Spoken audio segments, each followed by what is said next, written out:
You are Locked On Braves POSTCAST, part of Locked On Sports Atlanta, your team every day.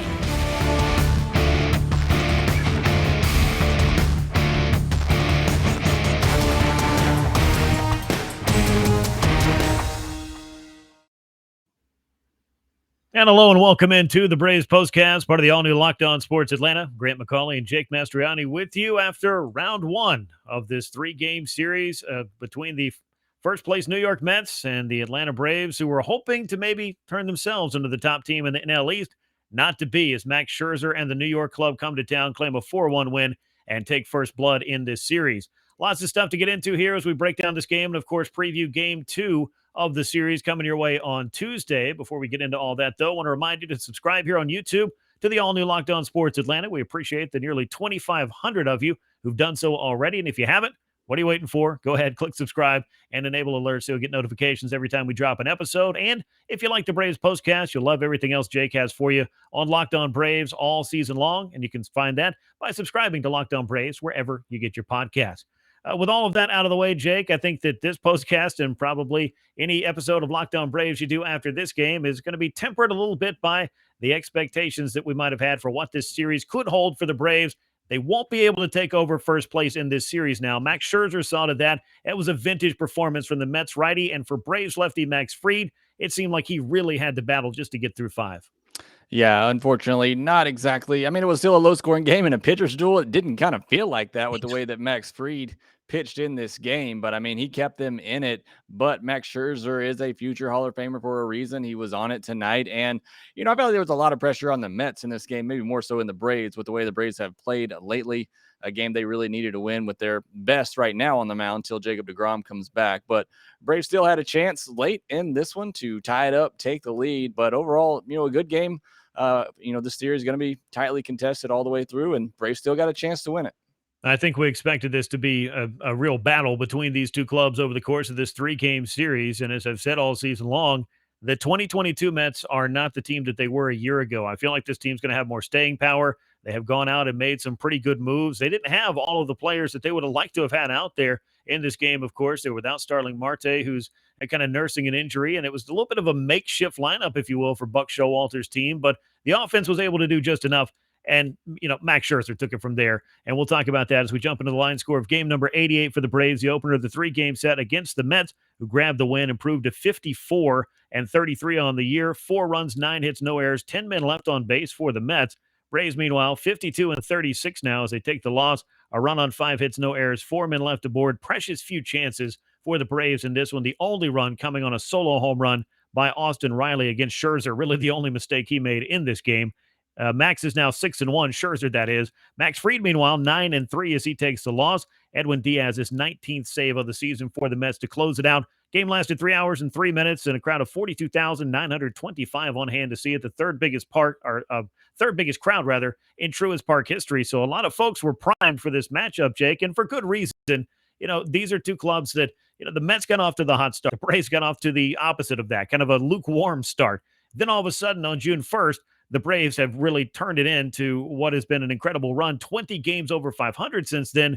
The Mets just 3 games over 500 in that same stretch. And that is how the division lead went from 10.5 games all the way down to 1.5. But you knew in the midst of all of that, the injury was a big story for the Mets, the injury storyline, I should say, because Max Scherzer was not available for some of that time, but he was certainly available on Monday night. A vintage performance from him, 7 innings of 3-hit ball, just a 1 run, no walks, 9 strikeouts, a home run allowed to Austin Riley, and second start since his return from the injured list. Meanwhile, on the other side, I'm curious to get your thoughts about Max Fried. It seemed like he was really having to grind his way through, and maybe that glute injury that had him make an early exit from his last start was something he was still trying to work through here.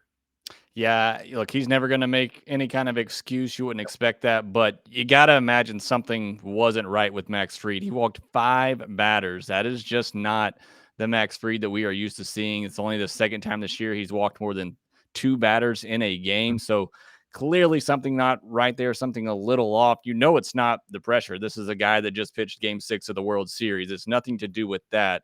I believe it just has to be something mechanical, something bothering him to where he just couldn't get his command, couldn't get the feel for his pitches in this one. Despite all of that, goes 5 innings, only allows 2 runs. He's an eyelash away from only allowing 1 run. I mean, again, it's just incredible. I was, reading a lot of tweets out there saying if this is the worst version of Max Fried that we get, I think we're going to be just fine. So, again, he kept his team in it, as your ace will do. And, despite not having his best stuff, I believe he'll be just fine going forward, not worried about it at all. Unfortunate that it comes in a big spot like this, going up against the Mets, the team they're trying to catch, going up against Max Scherzer, where you essentially needed Max Fried to be perfect on this night, and he was far from it. Yeah, and perfect's always asking a lot. I mean, regardless of how well a guy has pitched, every fifth day, there are going to be some games where you just don't have it. I know Mark Bowman of MLB.com wrote that sometimes you need your ace to deal on nights he doesn't have his best stuff. And I felt like Max getting through 5 with just the 2 runs allowed was, enough at least to leave the Braves in a position to hopefully get something going offensively. That's the other part of the equation. The Braves bats were silenced by Max Scherzer for much of the ball game until Austin Riley finally connected and left the ballpark. But you brought up those walks for Max Fried, and it was a very un-Max Fried-like line for this night. 5 innings pitched. He allowed 5 hits to 2 runs. Both of them earned 5 walks and 5 strikeouts. This is only the second time in his career he has walked 5 batters in a game. It is his career high. The last time it happened was way back in 2019. So it's been a hot minute, and this does interrupt a streak for the Braves of winning 9 consecutive Max Fried starts. The last time they had lost with him on the mound was back on May the 18th. So that had been a hot minute as well. And, I know that Max Fried has given the Braves plenty of good performances throughout the season and plenty of great performances over the course of the last 3 or 4 years. I think if you had some folks in your mentions talking about, well, if this is the worst version of Max Fried, this is not too bad. I had some that were questioning his validity as a big game pitcher on a Monday in the middle of July. So things were trending in some kind of direction, that's for sure. But I don't use that block button, Grant. You got to find that block. I find the mute button, it really does a whole lot more for me typically. And I don't like to give people the satisfaction, but either way, this is one of those nights where everybody was amped up. Everybody wanted to see Max Fried in the form that we have seen for much of this season. And this just wasn't a night he was able to deliver it. But I do think there's a lot to be said for him being able to battle through those 5 innings. And then there's an awful lot to be said for the fact that Max Scherzer went out there and was Max Scherzer. He pounded the strike zone. He didn't walk anybody, and he was missing a lot of bats. And that's going to be a tough ride for an offense. Yeah, it is. And look, I mean, it's what you kind of expect from Max Scherzer. The offense did nothing through the first 4 or 5 innings of this game. Then you talk about why it's so hard for pitchers to get through a complete game. I thought the Braves hitters that third time through, unfortunately, that didn't come till the 6th, 7th inning, started to make some better contact against him. I mean, they had an opportunity there late. I cannot believe that ball from Dansby Swanson did not get out on just about any other night. That ball is gone. And then, if Riley's homer continues to follow, then that's a tie ball game right there. So I think in this game, when you talk about the 2 offenses, I think you see the difference in between what the Braves do and what the Mets do. The Braves are reliant on that home run ball. They are looking to slug, to mash, to make hard, to hit the ball hard, which they did on this night. They had 8 balls hit 103 miles per hour or harder. They made hard contact, just some bad luck late in the game, especially when they started making better swings. But the Mets rely on battling, putting the ball in play. You saw the soft contact. Francisco Lindor had 2 singles on balls hit 63 miles per hour. It's what the Mets do. It's the difference in these 2 lineups.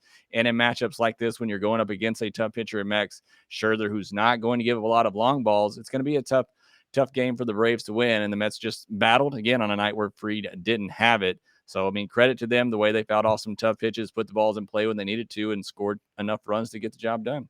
Yeah, and you mentioned an eyelash away from perhaps allowing just 1 run, but really with the 2 runs the Mets scored against Fried in that 3rd inning, Austin Riley came that close to making a diving play on Pete Alonso's RBI double to score the first run. And then, of course, there was that double play that a replay did not help the Braves out, and that was just what the Mets needed, was that game of inches, which was not kind to the Braves on this night and allowed the Mets to grab the couple of runs they needed to back up Max Scherzer. And as I said before, he took care of the rest. We'll talk about what did not go on for the Braves offense, which was a whole lot of scoring. That's something the Braves had done a lot of over the past 6 or 7 weeks, but not something they were doing much of on Monday night. Before we get into that, though, I want to tell you about Coffee AM. It's an Atlanta-based small batch coffee roaster. I want you to go check them out over at coffeeam.com/lockedon today. They've got a full menu of coffees and teas and gift sets, all kinds of great stuff. That's coffeeam.com/lockedon. Use the coupon code LOCKEDON at checkout. You'll get 15% off your order. Again, they've got great coffee. They got teas. They got gift sets. I just got a whole box full of great stuff from the good folks over at Coffee AM, and I am looking forward to starting my day with them throughout what should be the next 3 days. I might need a lot of coffee. Depends on how hard I'm going to be working, but they're going to be helping me out, and I hope that you will check them out as well. Again, coffeeam.com/lockedon, the best small batch coffee roaster in America. That is Coffee AM. As for the Braves, they may be need a little something to wake up the bats on Tuesday, and they're going to be facing David Peterson, and we'll get into that matchup in a moment. But on the night against Max Scherzer, just not a whole lot of opportunity. And a couple of things I noticed outside of Austin Riley, who was definitely hitting the ball hard, hit his 24th home run of the season. You had Robinson Cano making his Braves debut. We waited a long time to bring this up. The former Met, former Padre this season as well, and also a longtime Seattle Mariner, New York Yankee over the course of his, 17-year career.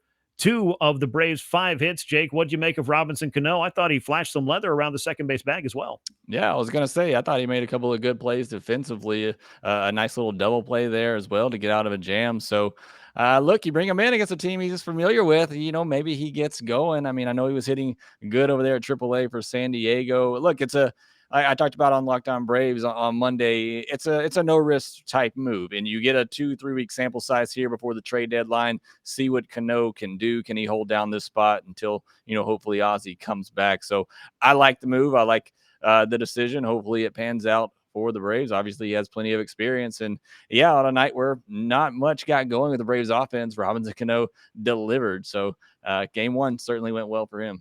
Yeah, well, Braves will take as many multi-hit games as Cano can come up with. He has 1 for each of the teams he's played for now this year, 1 for the Mets, 1 for the Padres, and 1 for the Braves. It comes on that first night. Meanwhile, for Matt Olson, a 4 strikeout game in this one. First time since back in September 13th of 2020 that Olson had fanned 4 times in one game. So hopefully he's got that out of the system, and he'll be able to help out Spencer Strider and the Braves as to even up this series in game 2. We'll tell you about that in a moment. Before that, I want to let you know about the Sports Card Investor app, because whether you're a casual card collector or looking for an exciting alternative investment opportunity, the free Sports Card Investor app has something for you. Over 630,000 cards from every sport, with hundreds more added each week. Check the latest values of your favorite cards and the best prices. You can buy directly through the app on the eBay Deals feature. You can download the Sports Card Investor app today on Google Play and in the Apple App Store, or go to sportscardinvestor.com/lockedon to find out more. The Braves would like to collect a win behind Spencer Strider in game 2 on Tuesday night, 7:20 p.m. Eastern time, the first pitch. Strider 4-2, David Peterson 5-1, but the Braves